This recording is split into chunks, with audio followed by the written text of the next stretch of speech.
Welcome back to the Life of Phys podcast, where we explore creativity, resilience, and the stories that shape us. I'm your host, Tyson Martin. Today we're joined by two creatives whose collaboration bridges photography and storytelling with rare clarity and depth. Danielle Goldstein is a New York City-based photographer whose work has been exhibited in galleries around the world. Her images have appeared in numerous photography publications, and her work resides in the permanent collection of the Museum of the City of New York. Danielle's eye is grounded in honesty and intuition. Caroline Goldstein is a writer, editor, and the author of The Wayside under the pen name Caroline Wolff. She holds an MFA in fiction from New York University, where she also taught undergraduate creative writing. Living and working in downtown Manhattan, her writing blends precision, emotion, and thoughtful narrative. Transience, Danielle's debut monograph, is a project where Danielle shapes the visual language and Caroline brings voices to the imagery, weaving words and photography into a single vision. Now let's get to the show. My name's Danielle Goldstein. I am a New York City-based photographer. I've been photographing for about 16 years. Before I was a photographer, initially I was an attorney. I practiced law just for a few years. And when I had my first child, I gave it up. Back in those days, part-time legal work was considered 40 hours a week. So that was not the way that my then husband and I wanted to raise our family. So I was a full-time mom for 20 years. I dabbled in different things. I never would consider myself an artist, never did anything artistic.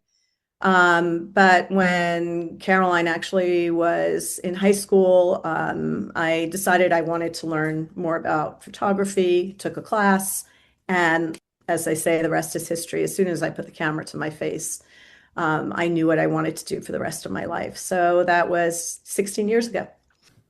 Hi, I'm Caroline Goldstein. I, first and foremost, am Danielle Goldstein's daughter, her youngest daughter. I have an older sister named Alex, who is also very brilliant, unfortunately not here. But I'm also a writer, so I wrote the text for my mom's photography book, Transience. This was my first kind of official foray into art writing. I'm actually a fiction writer by trade.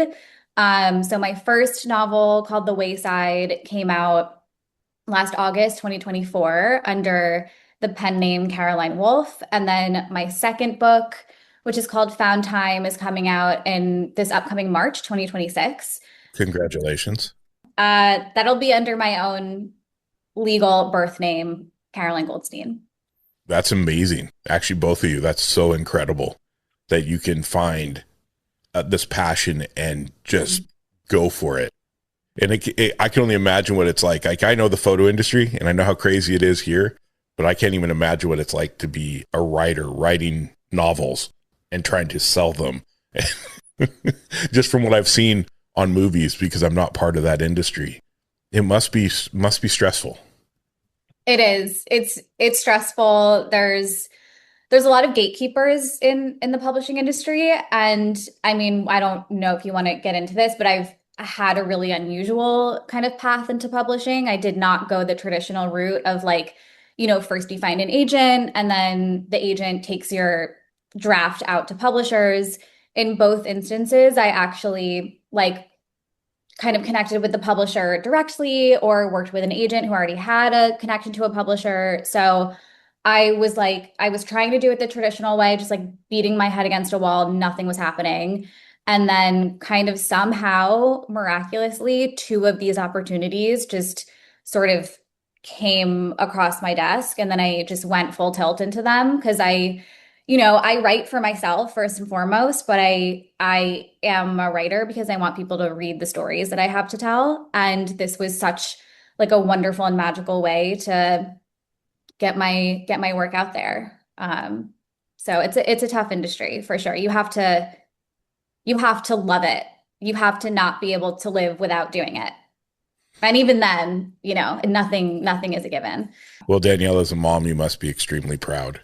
Beyond. I don't want to, I have to be careful because I don't want to sit here and just be the bragging mom, but I will tell you, Caroline has been a writer from the time she could write, from the time she was a tiny, tiny child. And she's an extraordinary writer. And I know she's my daughter. I know all of it, but she really, truly is. And I believed in her from the time, she was knee high. And I actually remember saying to her once when she was young that I thought it was so great that she had a passion that she was really good at and that she really wanted to fully immerse herself in. Because for me, growing up as a kid, I was a good student, but I never knew what I wanted to do. So, I'm first generation American. So I did well in school. So, I had the choice. You go to medical school, you go to law school. Like that's it.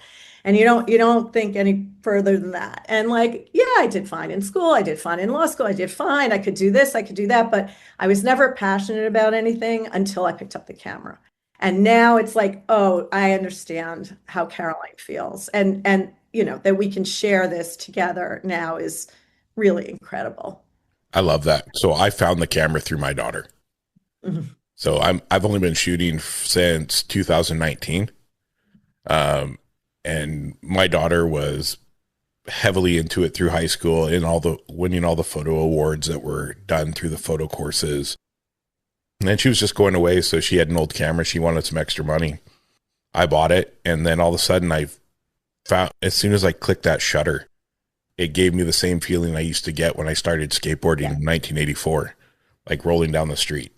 That's what I felt again. And I was looking for something to replace that feeling. I was a dad at 20. I've been a dad for 30 years now. And, it's crazy to think that she turns 31 or she turned 31 in August. So it's nuts, like mind blown. But yeah, I love that connection. Once you pick up that artistry, I could see why she was so connected to it and why it meant so much to capture images the way she was doing it. And that it is more than just click and you're done. There's a whole process to this, so that's amazing. I love the story, and I love that you could feel and see why she was so passionate about her choice of art. Yeah, it was in just eye-opening for me on every level, of course on a personal level, but also, as a parent, you think about your children first. So yeah, and I guess being based in New York, especially for photography, must have just really amplified, because you have the different boroughs, you have the different areas, and things change. You have everything at your disposal. Like I couldn't even imagine. I see, like, I haven't been to New York. It's been on my list for 10 years and I still haven't made it. But I see, like, I have lots of friends that are in New York that I've had on the show, and I see the photos and it's just so busy. Like, I live in a town where I think it's crazy busy, and it's nothing like this.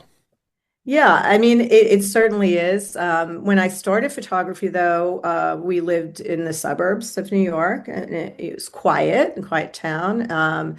So when I started photography, I wasn't, necessarily a street photographer, and I don't like labeling myself. This book is not street photography. I do a lot of street photography, but I don't think it's beneficial to anybody to pigeonhole yourself or label yourself. I think you have to follow your heart and follow your passion and photograph what moves you. The truth is that when you do live in New York City, I mean, literally the world is your oyster, and it is. I've traveled all over the world, as you can see from the book. I do believe that New York is the best or one of the best cities in the world for street photography. Very few places come close. I agree, just from the images I've seen. And Carolyn, does New York have any influence on your writing style? Like, is that how your books, why don't you fill me in on what your books are about? Yeah.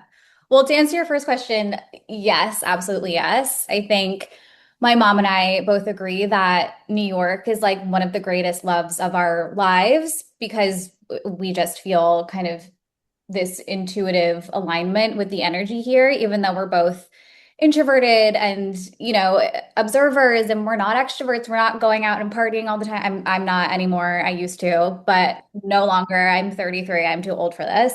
I'm not telling you how old I am, but I'm not doing it either. But there is something about just the texture of the city, the pace of it. It's like you will never feel lonely here. You will never be bored. If you're running out of material here, then you got to dig deeper. Like you just will never run out of material. So I think I feel like a New York writer.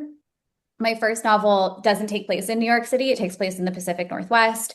But my second book it's actually a romance. And this is like such a cliche to say, and I'm so sorry to say it, but it kind of feels like it's like a love story about New York because the characters love it and they fell in love in the city, but I am in love with this city and I continue to be in love with the city 15 years after I moved here. So yeah, like everything about it just it feeds me and it fuels me and it inspires me so much. Your first book, Pacific Northwest. I grew up in Oregon before I moved to Canada. So I'm a longtime Pacific Northwest liver, I guess you can say. Yeah. So when this book idea started to pop into your head, Danielle, did you guys talk about it together, or was this something you started first and then brought Caroline in and was like, hey, like, let's do this? How did the convergence of both of you work into this project? No, this book started long before Caroline and I would even think about collaborating. I started this body of work 14 years ago. Oh, wow. I had only been photographing for a year or two. Um, we traveled a lot as a family. My ex-husband and Caroline and her sister. We had always traveled from the time they were small. They were just, I mean, these kids were just amazing kids and curious and interested. So we took advantage of that and we wanted to expose them to other cultures and experiences around the world. So when I started photography, I was so enamored with the craft. I really wanted to experiment and do everything. I just wanted to try everything and do everything. And I had all these thoughts going through my head. So we were traveling in southern Spain, and I was playing around with ghosting photography and long exposures. And this whole project started because of one hotel room. It was a really old, ancient hotel room in southern Spain. And I just started thinking about like the transient nature of hotel rooms, the fact that this room was centuries old, and how many people had been in the room, what had they done there, what did they bring with them, what did they leave behind. I'm not like an overly spiritual person, but somehow it felt haunted, and not necessarily literally, metaphorically. I was remembering that the room had a ledge. I didn't have a tripod. I wasn't, now I travel with a tripod with me everywhere, but the room had a ledge, and I put the camera on a ledge and I set a long exposure, and I thought, I'm going to take a picture of myself, a long exposure ghosted image to represent all the different souls that were in this room. And I did it. And I continued to do it. I have photographed myself in every single hotel room I've ever stayed in for the past 14 years. And in the beginning, the project was very much this sort of dispassionate observation of these transient spaces of hotel rooms. And, I thought some of them were interesting to look at. They were architecturally interesting. And I used myself as a placeholder. And in the early images, I never showed my face because I wanted to be sort of an every woman. And I didn't have anyone else in the images. It was just me. I didn't have a lot of the stuff I brought with me. It was, very, very clean, composed, organized, which is how that is my aesthetic as a photographer.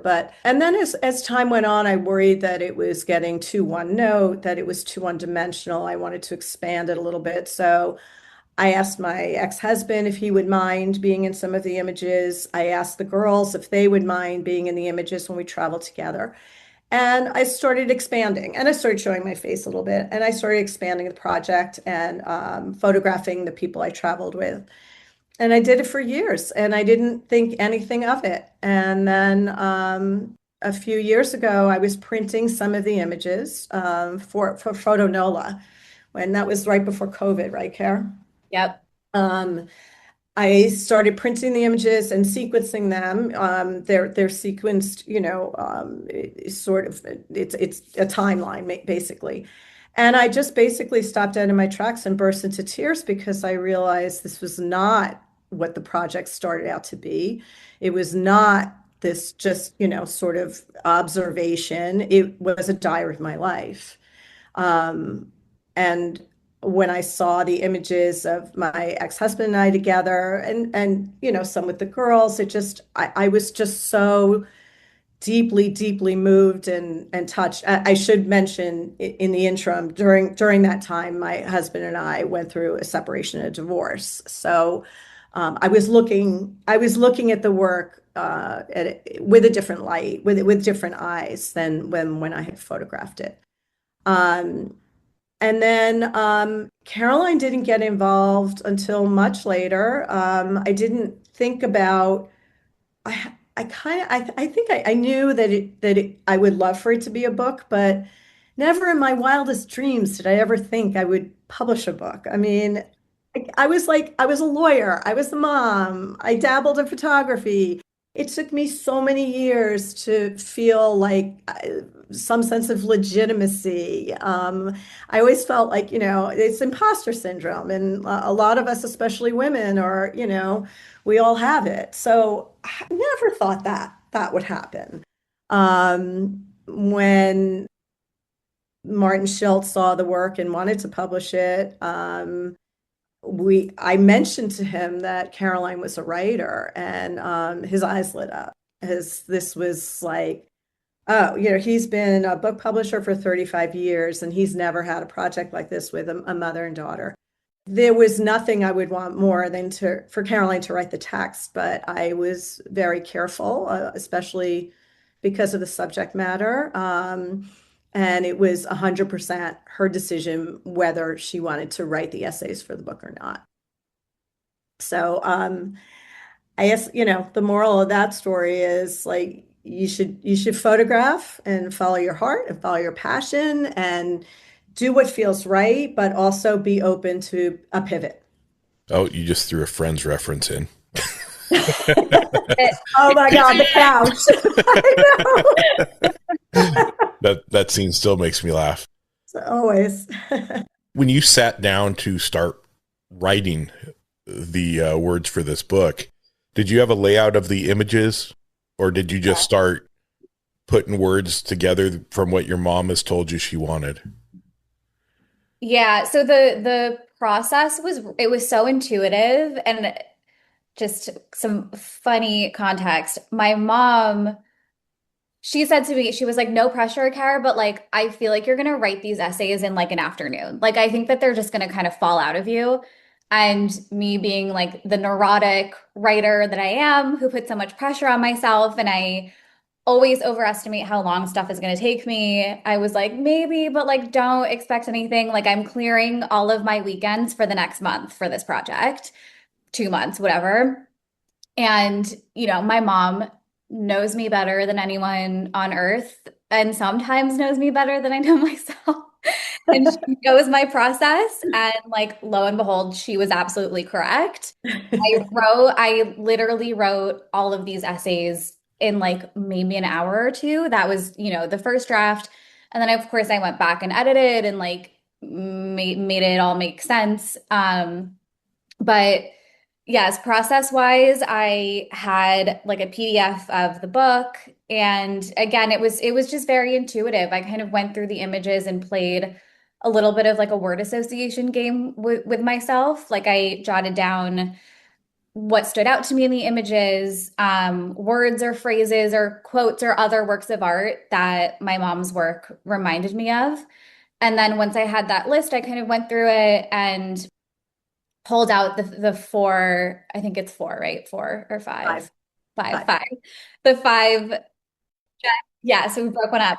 Five subjects that just like had the most there that I could really write into. And then, yeah, I kind of wrote, but that sort of feeling of intuition and like play and discovery, that was my process for writing these essays. Because they're not traditional essays. And it's not autobiographical. It's not specifically critical.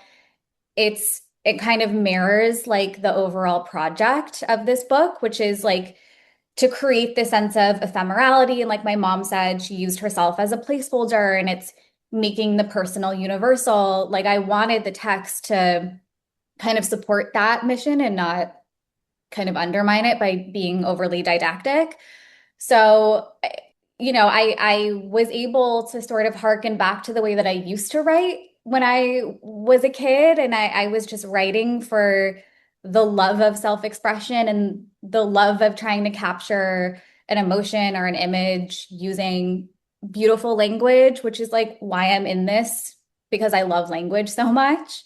And it's something that I think I don't get to practice all the time when I'm writing for an editor or a publisher or an audience or the market. You have to ascribe to certain conventions of the genre that you're writing into, or again, audience expectation, which feels a lot more sort of scientific and formulaic, it's an amazing challenge. But again, it was free flowing and fun and joyful. And that's, notwithstanding that this is like my mom's work. So the whole thing was so special. And I'm so grateful to be able to have done it. When you were looking through the PDF for the Mhm. first time and you saw images that you were in, Mhm. did it bring back just floodgates of memories? 100%. Yeah, 100%. I wrote, so just to backtrack a little bit, my mom and we talked a lot about how, like, what we wanted our approach to be to the text. And I think like we've been aligned on this from the start. And we both agreed again that we didn't want it to be autobiographical. Like that's not really the point. Right. So looking at these images, I could easily just tell the story of like, well, this is what was happening in my mom's life at that point, and this is how I felt when I was in that image, and this is where my dad was, and my sister was, and my niece and my aunt. Like, this is like it's very personal to my mom, but it's personal to our family as well. So there's so much memory and emotion and like that personal connection that just kind of goes through the whole thing. But again, it like I ended up not using a lot of that, the personal stuff. Like I sort of trusted that the personal connection would come through just by dint of being the photographer's daughter. And if anything, I spun some like fictionalized versions of what happened, just because I think we also were all aligned that we wanted me to be able to use my fiction writer perspective. So yeah. Yeah, that's right. Yeah. The book's incredible. I was looking through it while I was drinking my coffee this morning, and I was reading, and I'm like, man, I got a long ways to go when it comes to writing. He's an amazing writer. I'm very basic, so I'm a Well, I can't take a photograph, so like I love it. We can't all do everything. That's your mom's job, because she's Yeah. extremely talented with a camera. Thank you. Thank you. So do you guys start putting this together? Like when you said 14 years ago this project started, and a year and a half ago you talked to the publisher. Yes. So this book, when did you release your book? Oh, just last month. Oh, wow. It's brand new. Yeah, it's brand new. A year and a half process. How was that process going back and forth with the publisher to Amazing. Yeah? Amazing. I'm sure not everybody has that experience, but we did. Martin Schiltz is in Amsterdam, so Caroline and I went to Amsterdam together. Bummer. which was incredible. I know. I mean, my feeling was like, again, I still can't believe this is like happening. And when I knew that I was going to publish a book, I was thinking, I may never do this again, right? It may never happen again. And certainly this kind of work will never happen again. If I'm fortunate enough to publish a second book, it will not be a highly personal project like this. So my feeling was in doing it, I want to take full advantage of it and I want to enjoy every minute. And, yes, of course, there might be, little glitches in the road, whatever, but it was a wonderful experience from start to finish. I don't know, I could be wrong here, but that you have to make And she's back. Yeah. what? Oh, Froze. you You froze. froze. Yeah, I you froze. need to. Okay. I'm going to go in another one because this is all audio anyway. Yeah. No, purposely putting Um, that video part up. no, okay. No, this is all audio, right? Nope, not now. Okay. You will edit that out. Nope, I'm going to leave it in. Oh, New York Wi-Fi. I know. It's because I'm holed up in like the tiny little back of my apartment. Um, I think that when the work feels sort of seamless and the decisions are made easily and there's not a lot of conflict and I think you have a better shot of it being authentic, I guess. Like it just sometimes when you have to work really hard at something or push at it, it's just not right. And this project, from start to finish has just been um I don't want to say easy, but seamless, and mostly problem free. And the decisions that we had to make as a team, we almost agreed on all of it, really. That's So, such a cool process. yeah, It's neat for me to hear because I'm actually starting my first photo book and amazing. about I'm Indigenous and I was adopted out of Portland, Oregon, and looked for my birth parents my whole life. I knew their names because my mom's the lawyer who did the adoption was my mom's best friend's husband. So I Oh, had the birth parent names from the beginning, and I didn't find them till I was 48. wow. So I'm 50 now, so 2 years ago. Wow. And I've only spoken to my biological father twice, but I was able to get the information of where my home community was. And the weirdest thing, it's 2 hours north from me. It's So Wow. he actually was from Canada and they moved to Oregon. And I was in Oregon and I moved 2 hours away from where he grew up.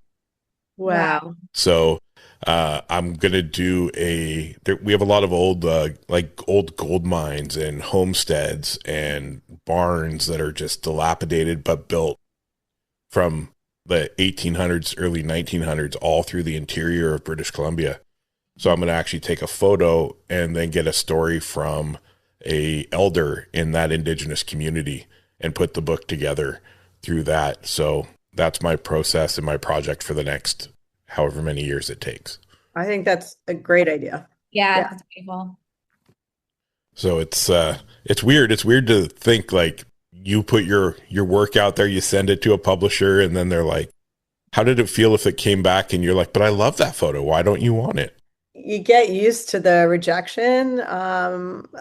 Again, I think because I do have a bit of imposter syndrome and never quite believed that, people would really like my work. It took me a really long time to accept that. I mean, I remember when I first started and I was photographing anything, and we were in, where were we, Caroline? In Yellowstone.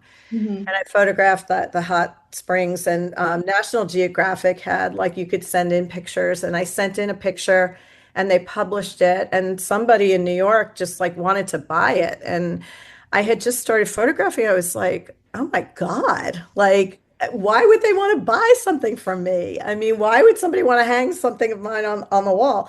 And that, trust me, went on for years, years and years and years and years. And I wouldn't call myself an artist. I was a history major in college, and it's like the documenting of history, I think is, it will always inform my work, but and I would say it's all a fluke. It's a fluke. It's a fluke. I mean, it took forever. And even now, it's still like, really? Yeah, I've had some incredibly well-known photographers on, and they still suffer from imposter syndrome. I mean, this is something that we deal with, and I can imagine even in the writing space, you have the same feelings. You write something and you're like, did I hear that somewhere else? Did I read that somewhere else? Right? Like, it must be, I don't have the brain capacity to figure that part out. I would just be like, yeah, it's good. Let's just send it. Let's go. But the stresses that you feel as an artist, I mean, I've been through the same scenarios. It's terrifying. And it's all terrifying. And then you send it and you're like, okay, I haven't heard anything negative. This is good. I mean, in the beginning, I would have such anxiety about, sending a print. And as you said, is it good enough? Is it this? Is it going to get there? And, is it this? And all I can say is, there is no substitute for experience. And with experience, that anxious voice inside of you calms down just a little bit, not entirely, of course, which is probably a good thing, because I think we all need to have a little bit of anxiety. You have to, it keeps you on your toes, but you can do everything right in your craft and do all the work and whatever, but there is no substitute for experience. I agree. Have you guys thought about doing any kind of exhibition or shows based around the mother-daughter and this book? Again, the book has only been out for a month. I'm uncertain about having these images like up on a wall. To me, it's such a narrative. And the images along with the text, it's such a complete like little package that is very intimate, and I think really kind of it was designed so that it could sit on your lap, and you could hold it. Yeah. And I mean, I have a couple of the images have been in shows. I think I sold one or two, but I don't know. I think in some ways, I think it would lose its impact on the wall. It would certainly lose its impact without Caroline's words. And even if we had words next to the images, I'm not sure that would be the same. And I'm not sure that everything should be an exhibition. I was just thinking when I was thinking about the fact of the joint collab you guys did, having like a 5-room building, and each door had Caroline's words on it, right? But that was the entrance to that section.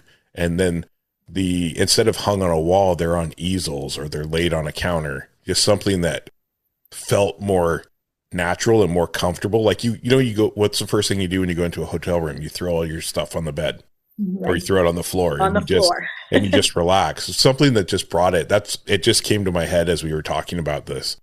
And it'd be cool to see, because then, you have each section that they walk into is prefaced by you in your words, right? And then you walk in and these images are available, but not traditional where they're just on a wall, perfectly straight, right? Like people could pick them up and they could look at them and set them down. So that's that tactile still in your hands. And just so you know, Amy Horowitz just responded to my email. Oh my God, she's psychic. Tom, did you text her? No, I texted her this morning about something else. I love the conversation. Yeah. My favorite part of this whole show is getting to know the people. Yeah. Getting to know the real people, not that, well, super professional. It's, you guys are just being yourselves, and it resonates with everyone who listens. Yeah, I enjoyed listening to some of your other podcasts and your other guests who, might do a different kind of work than I do, but there's just always a commonality. And I think, Caroline, you feel the same way, not even just like between writers as one group and photographers as another group. I think when you're an artist, and again, it took me a long time to be able to call myself that, but I think when you're an artist, you share a sensibility with other artists, no matter what their medium is. Yeah. I mean, I think it like creativity all comes from the same place. So regardless of how and where you express that creativity, it not that it doesn't matter, but I think when you are connecting with another creative, it's like, yeah, you do just automatically have something to talk about. I think it's also really instructive to have friends and acquaintances who work across different mediums. Like, I have learned so much about the creative process from my mom, and my boyfriend is a filmmaker, and we like immediately connected on that alone, and we've learned so much from each other. And like, just being living with another artist has informed my work in so many ways. Um, so I think and when my mom and I have always been so close. We've always been best friends. Now I'm But gonna cry. look, Here it I'm comes. like waiting for the moment We've all been waiting for me to do it. but we've always kind of connected on aesthetics, and I refuse to believe that that is shallow. I think aesthetics are really important. We've always connected on art and fashion and design. But when my mom started making art, I think our relationship just became that much deeper and more complex. And we have hours long dinners where we just talk about the work that we're making and the challenges that we're having with our creativity, and feeling again like the imposter syndrome and not feeling motivated, or we're really excited about something that we're working on. And again, like, I'm a writer and she's a photographer, but it's all of the same at the end of the day. Yes. Yeah. And I was remembering back. I remember when I signed up for photography 101, digital 101 at ICP in New York. Caroline was a senior in high school, and I was at my computer, and she's like sitting on the couch behind me. And about a year later, because I'm still a mom, and she was a writer even at that point, and I'm trying to get her to make a website. Like, you need to have a website. And, she's like 18 and like, yeah, I'll do it tomorrow, whatever. I remember this so clearly. And I said, Caroline, okay, I should have a website too. I should too. And we sat down on the couch next to each other. And again, she was still a teenager. And we built websites, each of us, together. Nice. Yeah. Like my mom, I struggle with she's my mom. Like, my adoptive mom is my mom. She was around most of my life. And when I got divorced, man, it was 20 years ago now. She became my rock. I became a full-time dad to 4 kids. Quit my career, went to work at a bicycle shop and a donut shop at night to try to make sure I kept that house and the food on the table. We became best friends through all the struggles that we had growing up, not seeing eye to eye, me being, 15, knowing everything, 16, moving out because I knew everything. Yeah, no. And she got really sick in 2014. She had a lung transplant that failed. And I took a year off work and I spent every day with her. I'd go to the hospital in the morning and I'd spend every moment that I had with my mom. Yeah. And I feel like that was when things became real for us. We were like really talking about history and our lives, and we got to know each other on such a deeper level. So to hear that you guys already have that connection, it's so important. But when she passed in March of 2015, I could let her go with peace in my heart, knowing that we had shared a solid year of every single day telling stories and talking about my kids and, my future plans, which I was trying to figure out at that moment. So I love seeing that connection you guys have. And it's really, it comes across in the work you guys both do. you. We hope, we would like to do this again. And we have some ideas. Amazing.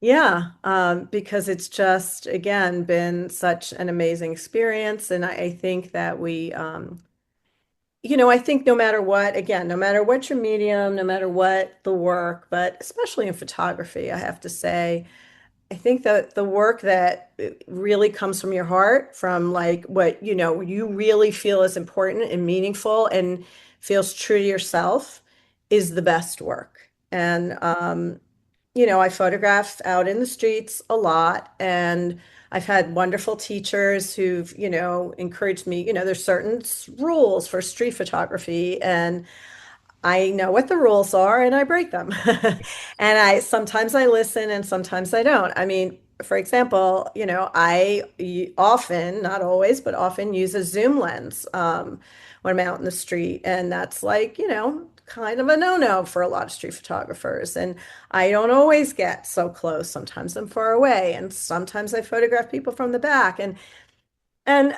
I have found over the years that I have to make work that I am proud of and feels authentic. And maybe it's not what, other people or other street photographers or other photographers may think is, the ideal, but it has to feel right to me. And I think that's true for all of us as artists. You've got to work from the heart. And because if you don't, it falls flat, I think. 100%. And I was fortunate enough to speak at the fine art school here in the town I live in for a photo 910 majors course. And hearing the kids talk about social media and, well, I got to get all these likes because that's what makes you popular. And then explaining my work, and my work, I find my work's multidimensional. When you look at a photo the first time, you see one subject, but you look into it and it goes deeper. There's always a connection to something for me for the photos that I share. And unless it's Porsches, then I just share them because they're my favorite car. But I spoke to them, and I got to talk to them about all the pitfalls and all the struggles that I felt, and imposter syndrome, and realizing that I wanted to be an artist and not an influencer. And that was a big step because everybody wants to be internet, like Instagram famous, right? You want that quick thing. But then when you realize you're actually an artist, and the work that hits you and means the most is, there's so much meaning to it. So it was like a 2-hour conversation with this class of 30 kids. And then a couple months later, the teacher, her name's Jen Eccles. Incredible. She's become a very good friend. And I went back, and they had done a project on my words. So down the hallway on both sides were images from each of the student. And I got to walk and talk to each of the artists about what they saw, and then say, oh, okay, cool. Well, that's amazing. I see that too, but this is what I see when I first look at it. So not a critique. It's just a conversation about what we feel in an image. And I think that's probably the greatest thing I've done in my career as a photographer, was to share story with the next generation and maybe help them avoid the pitfalls of social media and the industry in general. Yeah. I think that if you can touch another person with your work, if somebody will look at your work for more than 10 seconds, if somebody reaches out and says, that felt really meaningful to me, I could relate to that, then you're doing your job as an artist. And the rest of it is just, Instagram is, oh my God, it's a blessing and a curse. I know. I think we all struggle with social media, right? Yeah. Yeah, I think, just to go back to the kind of like human connection piece, for me, I feel like that's almost an antidote to the imposter Mhm. syndrome Yeah. piece. Like, if you can reach one person who enjoys your work, like, you've Yeah. you've done your job. That's it. And also, like, if someone critiques it, if they don't like it, is that going to stop you from making more work? Probably not. Like, if you really love it, if you can't, like, again, if you can't live without doing this, if this is your engine, you're going to keep doing it no matter what. And there's no way to please everyone. It's simply impossible. Like, taste is so subjective. Like, it's wild to look at Goodreads, which is like the absolute downfall of writers everywhere. Like, do not look at your Goodreads ratings because they're No, scary. you let your mom do that But for you. no, like let other people do it for you Right. or not. Because again, like everyone's opinion is completely valid, but it's I'm gonna keep writing no matter what. And the greats, the classics have like 3-star ratings. So but it's like those few people who write like this was the best thing I've read all year, like whatever. You literally need Yeah. one of those, and you're like, that's a beautiful thing. That's beautiful. Like, what a gift that It's we're able true. to do that. It's true. I mean, we can't Yeah. pretend and say that the criticism doesn't hurt. It does, but it's not going to stop us. Yeah. And hopefully we learn a little bit from it. I think that, well, constructive criticism is the only way to get better, honestly. It's Yeah. really, really important. And you, again, with experience, you learn to take it, to absorb it, to sort of cherry pick what feels right for you, to advice to follow, and some that you don't. Um, That was funny you said that, because it's part of my talk to them was, if you're in a room with 10 people and they're all amped on your work, that's pretty darn incredible, yeah, right? Or, well, my photo only got 100 likes. Could you imagine being in front of 100 people that were super jazzed for your work? Because that would be pretty cool. So, that Yeah. that is such an important thing to remember when we're trying to be an artist, and because it takes bravery to put your stuff out in front of people. Getting a book published and it going out in the world for people to buy and read. I mean, I can imagine Yeah, the it's first few terrifying. months of it being out, you were like, did anybody buy it? Oh, how many people bought it? What? Yeah. You have these crazy emotions. And then Danielle, with your book out now, I mean, I'm horrible when it comes to analytics. I have to look all the time. And it when I have an episode, like, I think this episode will do fantastic. So, and I'm going to watch it like nonstop with numbers.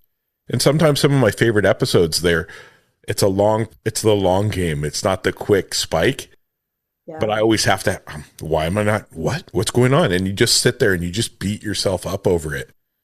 But like you said, if my show and what I'm willing to talk about in my own life, and what my guests are willing to share, if that touches one person and makes a difference in their life, whether it's today, tomorrow, next year, or in 10 years, then we all did something amazing that day.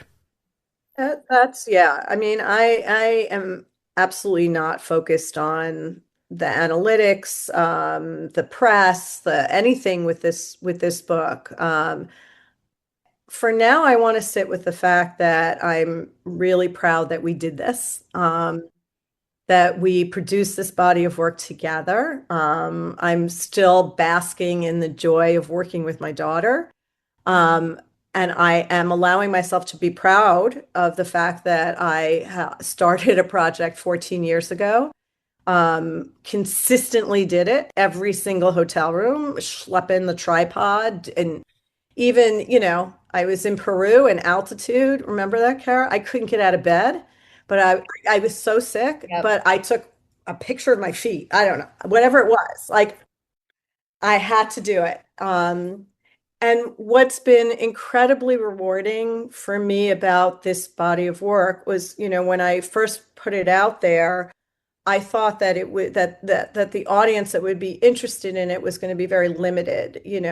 These are self-portraits. They're all pictures of me and, a certain type of person in a certain type of hotel room. And what I found showing the work was that so many people beyond my demographic were so interested in it and touched by it.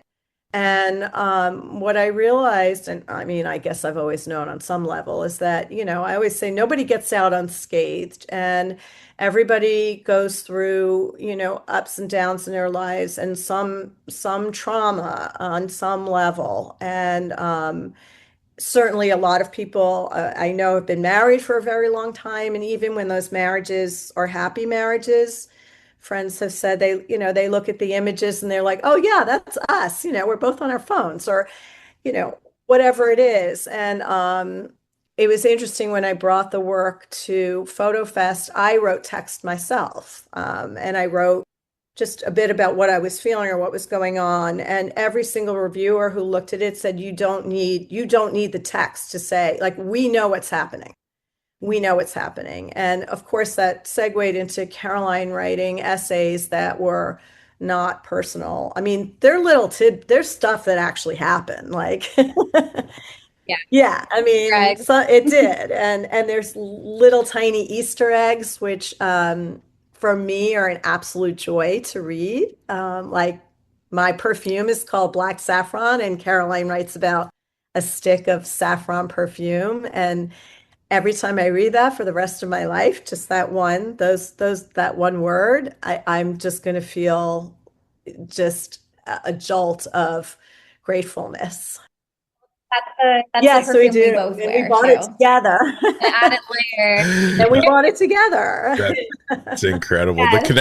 The connection you guys have makes the project, it's even more meaningful to me now because I'm hearing the story from both of you. Right. And I love photo books.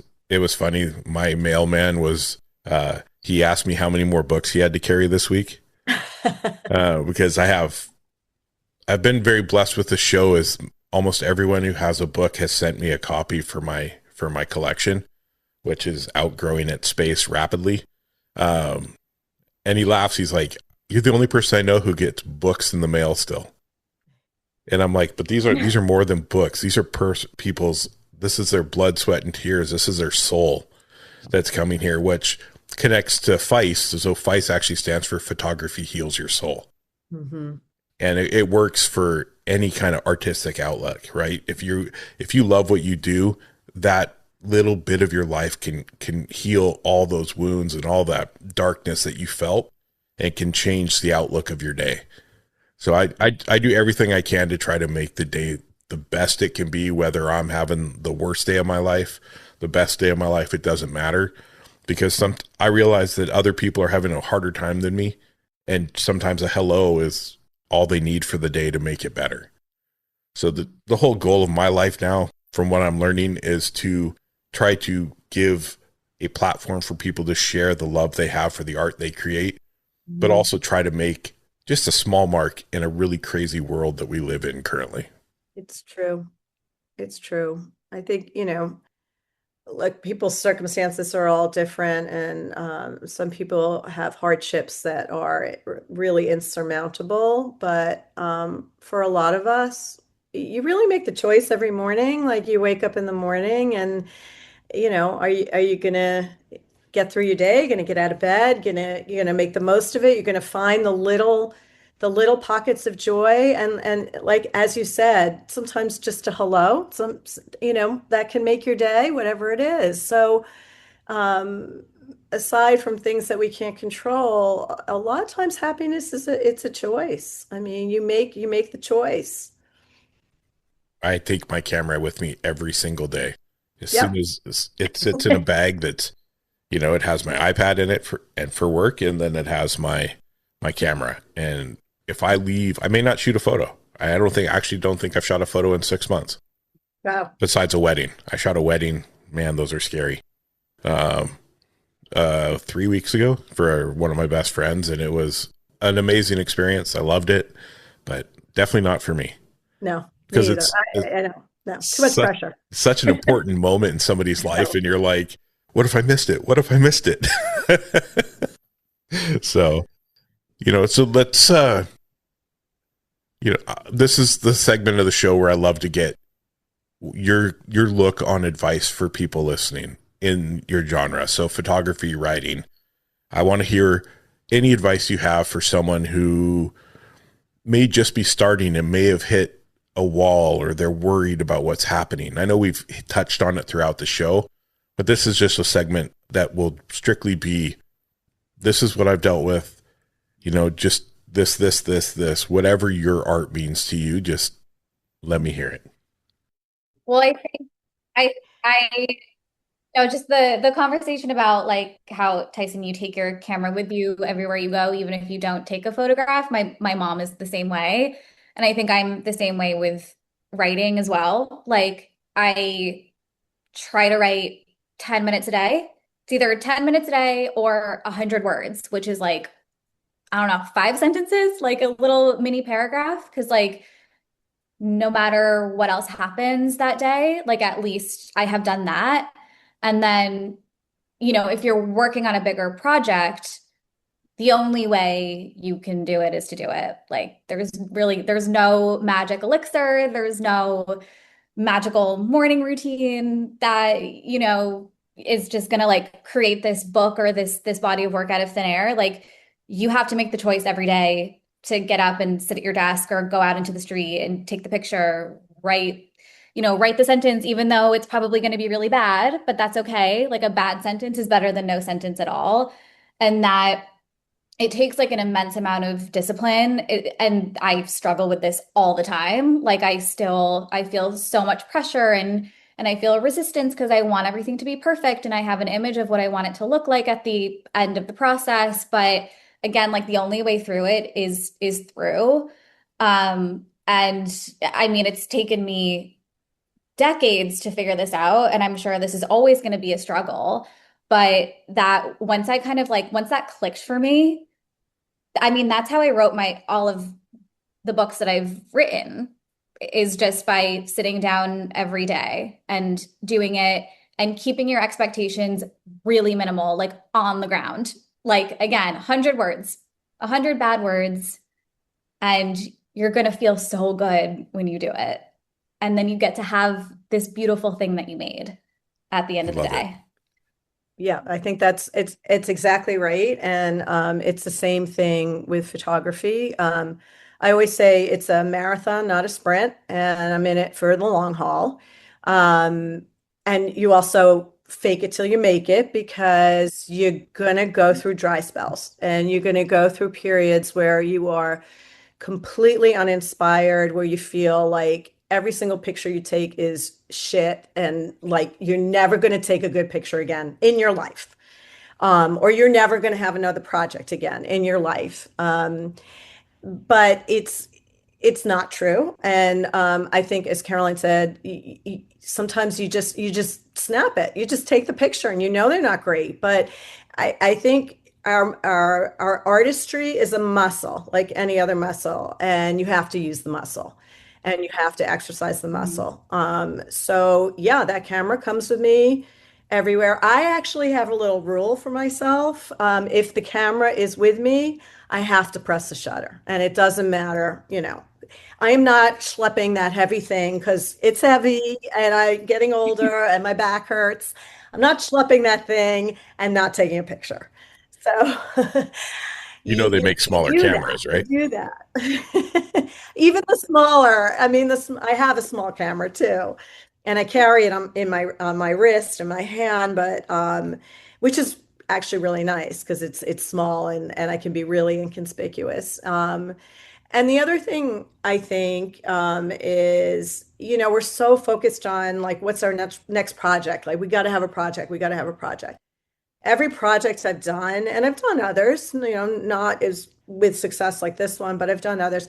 I have backed into, and it's been more like just go out and shoot, come home, look at your work, look at your old work, go to museums, read books, watch movies, study other art, expand your mind. And that's always my advice for young people who want to become photographers. And they have asked me, should I major in photography in college? And my inexpert opinion is no. Be a liberal arts major, like study, the world, because the larger your world, the more expansive your knowledge, the better photographer you're going to be. Wise words. Yeah. And then my other rule for myself is I have to do something photographic every single day. Doesn't mean I have to shoot every day. I either shoot or I edit or I read an article or, I contact another photographer, whatever it is. And it can be something small, but I have to have my hand in it on some level every day. I do the same with the show. I get up at 5 in the morning and then I edit for 2 hours before my son has to get up for school. And it allows me to get 5 or 6 shows ahead and scheduled and edited, ready to go.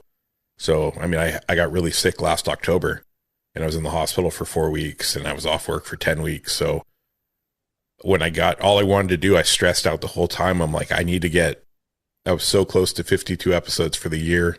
I wanted to get this done. I have to get this done, that I didn't work on healing. I was so stressed out about the show. So I got out and I was like, well, I'm home for 6 weeks. So I just started the process then. Every morning I would edit one.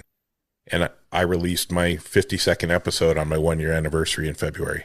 Amazing. So that's, Amazing. Those little things you get yourself in, those little habits that you form really make a difference. Yes. So I appreciate you guys. It's been fantastic. It's been a great conversation. I've loved hearing about the process and your own personal processes in your art forms. Danielle, where's the best place for people to find you and your book? You can find me on Instagram it's at dgold911. I also have a website. It's daniellelgoldstein.com. The book is on Amazon. It's called Transience. It's also available on Schilt Publishing's website, you can order the book in the States, but they're based in Europe. And yeah, anyone can message me on Instagram as well. I have books here in my apartment too. And it's an amazing book. I have my copy. I love the way it came. The handwritten note on top was fantastic. I always show my kids. I'm like, see, people love the art that they do, and it's so important. They take a moment to just thank you for having it in your collection. Absolutely. And I'm honored. I'm honored to have it. Thank you. And I'm honored that you have it. And again, like anyone who has it, like it fills my heart. It really does. It really does. Perfect. And Caroline, where can people find you? Probably Instagram is the best place at this juncture. So my Instagram is Carrie, that's CARI_Lara, LARA. So I sometimes post on there, but it is a good place to get in touch if you want to. And then my book, The Wayside, under the name Caroline Wolff, is available online everywhere books are sold. When does the other book come out? That's coming out in March 2026. So just about, what's that, five months away? Yeah, getting close. Yeah, it'll be here before we know it. Amazing. Her books are amazing. I'm telling you. I mean, she's sorry, I'm back in Mama Bear mode, but she really is an amazing writer. Do you have a preferred link you like to sell your book on?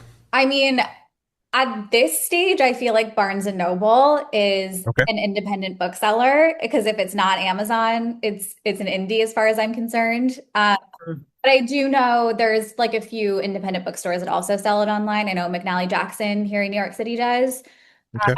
Maybe The Strand as well. But I mean, on anywhere, if you order it, is just like my mom said, it's like we're giving you a piece of our heart if you order it and it fits in your home and if you read it.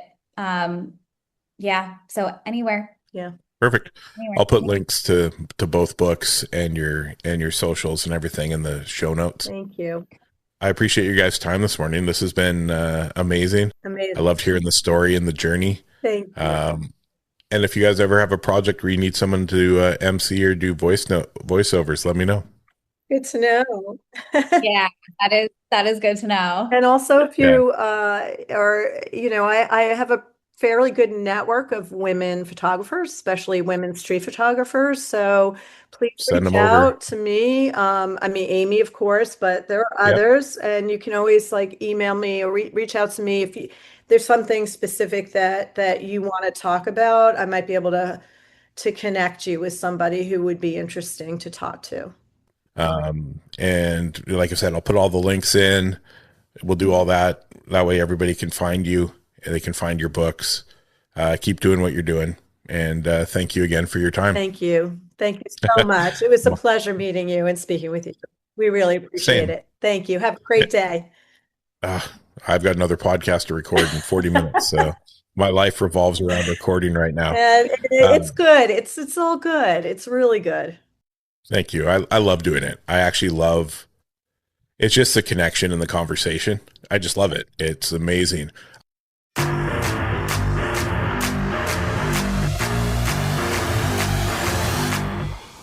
Thank you for tuning in to the Life of Phys podcast. I hope today's conversation brought you insight, inspiration, or just a fresh perspective on the creative journey. If you enjoyed the episode, be sure to follow, rate, and leave a review wherever you listen to podcasts. It really helps us grow and reach more listeners like you. For updates, behind-the-scene content, and more, please follow us on all social medias at LIFE_OF_PHYS. And don't forget to check out the show notes for links and resources from today's episode. Until next time, stay curious, stay creative, and keep living the life of creativity.